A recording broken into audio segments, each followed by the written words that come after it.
Okay, guys, this is going to be the class for today. We're going to do a workshop of problem solving using equations, okay?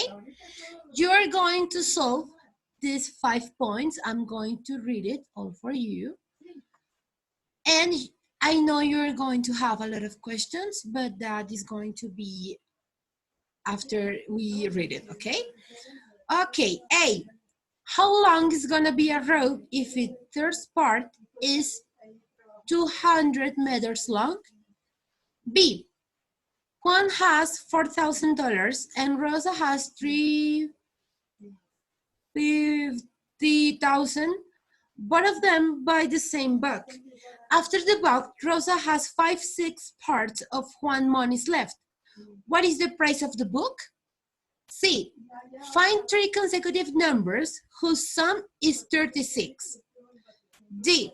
Camilo is 21 years old less than Andres, and the sum of their ages is 47. What is the age of both of them? A. Find 3 consecutive numbers whose sum is 219. Okay? Okay, guys, this is going to be the task for today. Thank you so much for your attention.